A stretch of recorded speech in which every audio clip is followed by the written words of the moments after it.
5 et bienvenue sur la chaîne YouTube. Donc aujourd'hui on se retrouve pour une petite vidéo où est-ce que je vais répondre à deux questions que vous m'avez très souvent posées au sujet des vidéos que je fais quand je décolle des pneus, enfin que je change des pneus.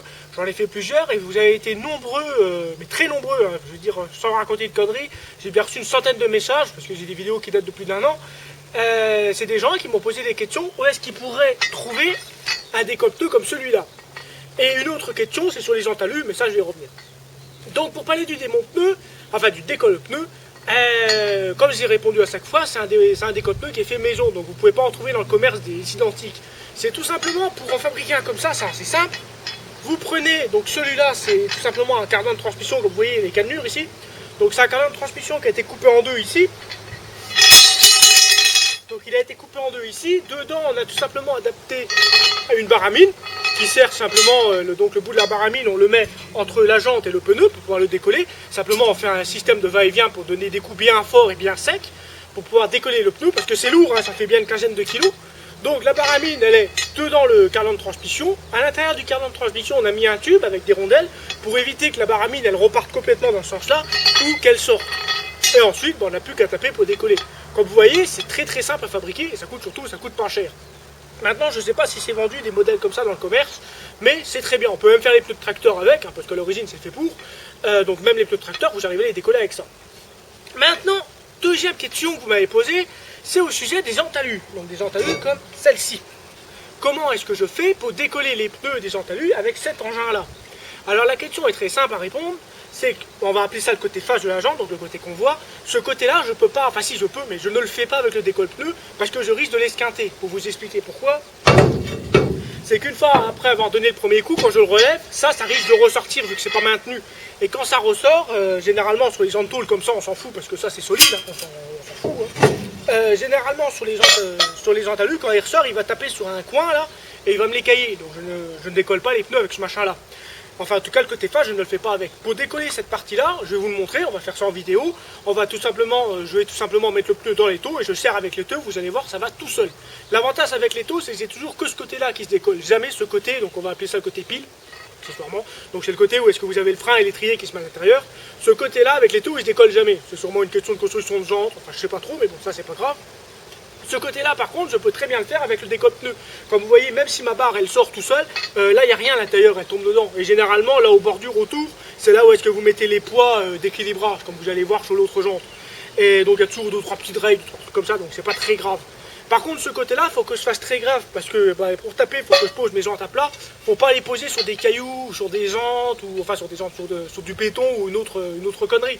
L'idéal, c'est de prendre des tapis en mousse, comme vous allez voir, que je mets en dessous, donc je pose la jambe sur un gros tapis en mouche, et là je peux taper, généralement je tape à 3 endroits différents, en 4-5 coups, le pneu est décollé. D'ailleurs on va faire ça en vidéo, on va décoller cette partie-là à l'étau, et cette partie-là au démonte-pneu, enfin au décolle-pneu, vous allez voir, ça va tout seul. Et comme ça j'aurai répondu aux deux questions qui reviennent le plus fréquemment.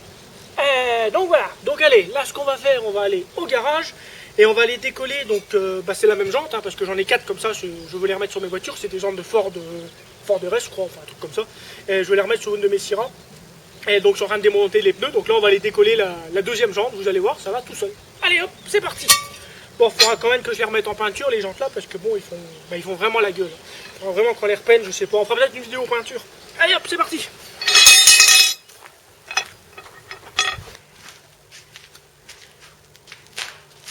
Donc pour décoller les pneus sur les jantes alu sans les abîmer, c'est tout simple, j'utilise mon étau.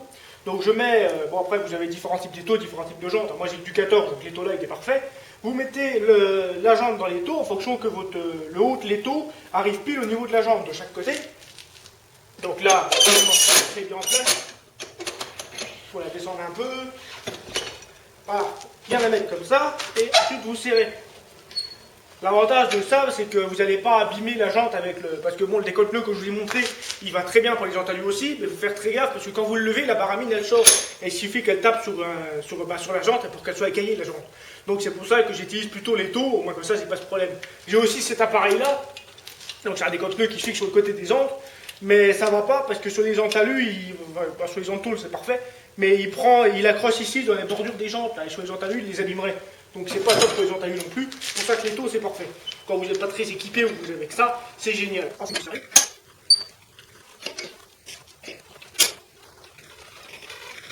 L'idée c'est de décoller que la partie de la face avant tombe dans le pneu, c'est différent.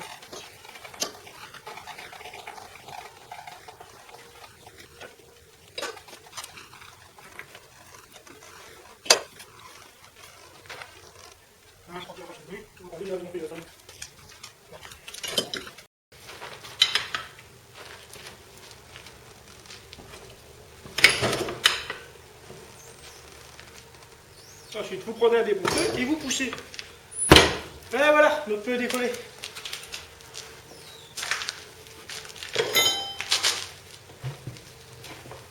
L'avantage de cette technique, c'est que vous êtes sûr de ne pas abîmer la jante. Maintenant, ça décolle toujours, à chaque fois que je l'ai fait, c'est toujours le truc là. Ça décolle que le côté de la jante, du côté donc on voit. L'autre côté, il faut le faire différemment.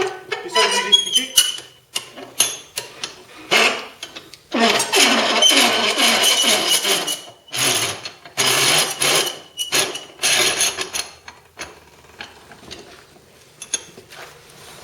Et voilà, notre roue complètement décollée. Donc maintenant, on va faire l'autre côté.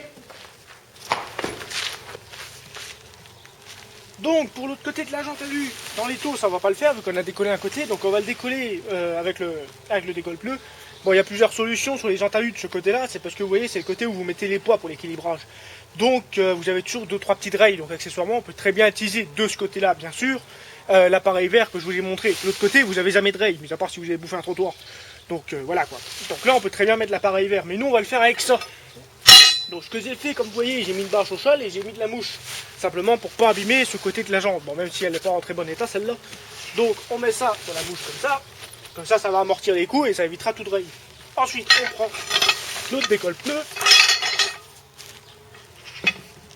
On met dans la langue et on tape.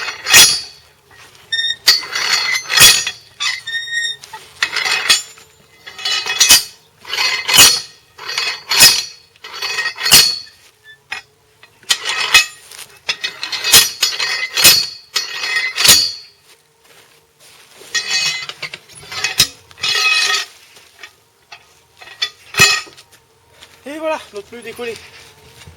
Et comme vous voyez, grâce à la mouche de l'autre côté, bon, on n'abîme rien.